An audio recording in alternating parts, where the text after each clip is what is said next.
झारखंड की राजनीतिक फिजाओं में अगर किसी एक नाम ने आम जनमानस के दिलों में अमिट छाप छोड़ी है तो वह नाम है जगन्नाथ महतो। एक ऐसा जन नेता जिसने संघर्ष को जीवन की पाठशाला बना लिया और सेवा को अपना धर्म। बोकारो जिले के एक छोटे से गांव अलारगो में 1 जनवरी 1967 को झारखंड के असली टाइगर के जीवन का आरंभ हुआ। उस समय उनके माता पिता ने भी यह नहीं सोचा होगा कि हमारे बेटे जगन्नाथ को एक दिन पूरा राज्य टाइगर के नाम से जानेगा। जगन्नाथ महतो ने गरीबी और संघर्ष को करीब से देखा। जीवन के पहले सबक खेत खलियानों और गांव की गलियों से सीखा। शायद इसी ने उन्हें समाज के हर उस इंसान की आवाज बनने के लिए प्रेरित किया जो खुद अपनी बात नहीं कह सकता था। 1990 के दशक में झारखंड अलग राज्य को लेकर उत्तरी छोटा नागपुर और संथाल परगना के क्षेत्र में आंदोलन तेज हो रहा था।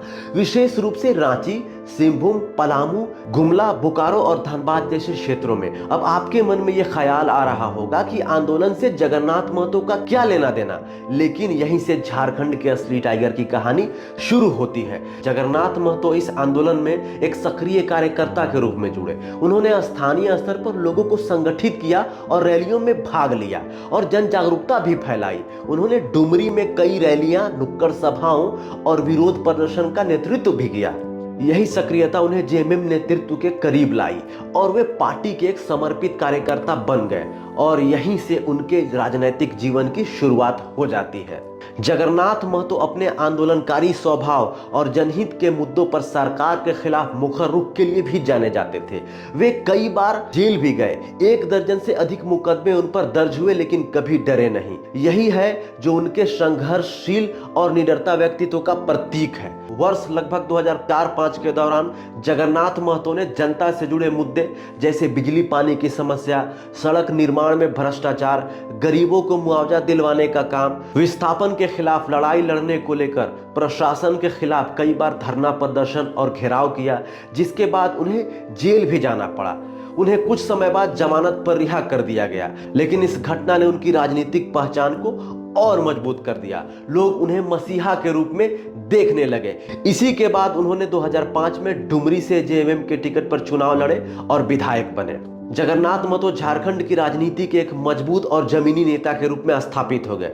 फिर क्या, कई बार विधानसभा चुनाव लड़े और हर बार जनता ने उन्हें विजयी बनाया। वे 2005 से लेकर 2023 तक लगातार डुमरी विधानसभा क्षेत्र का प्रतिनिधित्व करते रहे। 2019 में जेएमएम, कांग्रेस और राजद गठबंधन की सरकार बनने के बाद उन्हें शिक्षा मंत्री बनाया गया। आप इस बात से अंदाजा लगा सकते हैं कि जगन्नाथ महतो जेएमएम के कितने बड़े नेता थे। साल 2014 की मोदी लहर भी उनके वर्चस्व को नहीं तोड़ सका और भाजपा के लालचंद महतो को 33,000 के बड़े अंतर से हरा दिया था। उन्होंने अपने हर कार्यकाल में उन्होंने शिक्षा, सड़क, बिजली, विस्थापन और मूलवासी अधिकारों के मुद्दे को प्राथमिकता दी। यही कारण रहा कि जगन्नाथ महतो कभी चुनाव नहीं हारे। वे जनता के भरोसे के मिसाल थे। जगन्नाथ महतो की बात हो और 1932 के खतियान की बात न हो, ऐसा कैसे हो सकता है। 1932 की स्थानीय नीति की मांग को लेकर उन्हें जेल की हवा भी खानी पड़ी थी। 1932 का खतियान झारखंड की राजनीति और पहचान की आत्मा से जुड़ा विषय है और जगन्नाथ दास इसके प्रबल समर्थक थे। वे मानते थे कि यह झारखंडी अस्मिता और अधिकार की रक्षा के लिए मूल आधार होना चाहिए। उन्होंने कई बार मंचों से कहा, जो झारखंड का मूल निवासी है वही झारखंड का असली मालिक है और यह पहचान खतियान से तय होगा। जगन्नाथ महतो यही नहीं रुके। उन्होंने कई बार विधानसभा और सार्वजनिक मंचों से मांग की 1932 खतियान को स्थानीयता तय करने का आधार बनाया जाए। सरकारी नौकरियों, जमीन की खरीद बिक्री और लाभकारी योजनाओं में स्थानीयों को प्राथमिकता दी जाए। 11 सितंबर 2022 को झारखंड सरकार ने स्थानीयता तय करने के लिए 1932 खतियान को आधार बनाने वाला प्रस्ताव विधानसभा में पारित किया, क्योंकि यह झारखंड के मूलवासी और आदिवासी समुदायों की लंबे समय से चली आ रही मांग थी। जगन्नाथ महतो ने इस प्रस्ताव के पक्ष में न केवल वोट किया, बल्कि इसे जन आंदोलन से जोड़ते हुए विधानसभा से पारित करवाने में प्रभावशाली भूमिका निभाई और सदन में खुलकर भी बोले। उन्होंने विधानसभा में कहा, 1932 खतियान ही झारखंड की पहचान है। इससे हमारे लोगों को उनका हक मिलेगा। पार्टी में रहते हुए बार बार 1932 की बात करना उनके लिए आसान नहीं था, क्योंकि झारखंड के सभी क्षेत्रीय पार्टी में बाहरियों का दबदबा रहा है। इस कारण उन्हें राजनीतिक जोखिम भी उठाना पड़ा। 1932 के मुद्दे पर कुछ विरोधी दलों और बाहरी लॉबी से विरोध होने के बावजूद जगन्नाथ महतो अडिग रहे। उन्होंने कहा कि अगर जरूरत पड़ी तो वो सड़क पर उतरने से भी पीछे नहीं हटेंगे। कई बार विधायक मंत्री बनने के बाद भी जगन्नाथ महतो कितने सरल व्यक्तित्व के थे, आप इस कहानी से समझ सकते हैं। एक बार उन्होंने बिना किसी पूर्व सूचना के अपने क्षेत्र के एक सरकारी स्कूल का दौरा किया।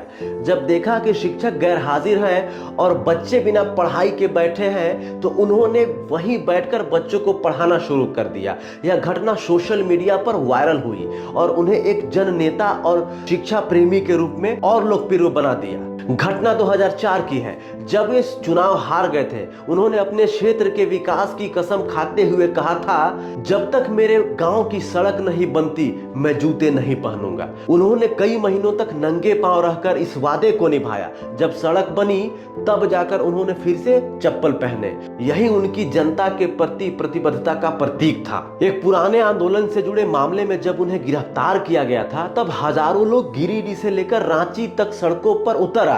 सरकार को 48 घंटे में उन्हें रिहा करना पड़ा। लोगों के बीच उनका प्रभाव सिर्फ राजनीति से नहीं, उनके काम से था। इसी वर्ष 2020 में जगन्नाथ महतो कोरोना वायरस से गंभीर रूप से संक्रमित हो गए थे। उनकी हालत इतनी गंभीर हो गई थी कि उन्हें चेन्नई के एक अस्पताल में फेफड़ों का ट्रांसप्लांट करवाना पड़ा था। गंभीर बीमारी के बाद भी उनका जज्बा कमजोर नहीं पड़ा। बीमारी से लड़कर लौटने के बाद उन्होंने कहा था, मौत से लड़कर लौटा हूं, अब जीवन को जनता के लिए जीऊंगा। उनकी यही लड़ाकूपन और जन सेवा की भावना उन्हें आम नेताओं से अलग बनाती थी। फिर आया वो दिन जिसने झारखंड के 3.5 करोड़ जनता को झकझोर के रख दिया।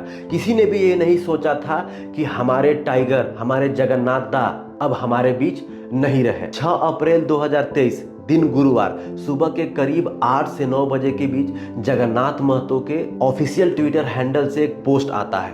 पोस्ट देखकर झारखंड के हर शख्स का दिल टूट जाता है। झारखंड के असली टाइगर, हम सबके जगन्नाथ दा इस दुनिया को अलविदा कह चुके थे। वो नेता नहीं, आंदोलनकारी थे। उनका व्यक्तित्व किसी किताब में सीमित नहीं हो सकता। आप सबको झारखंडी जोहार रहेगा।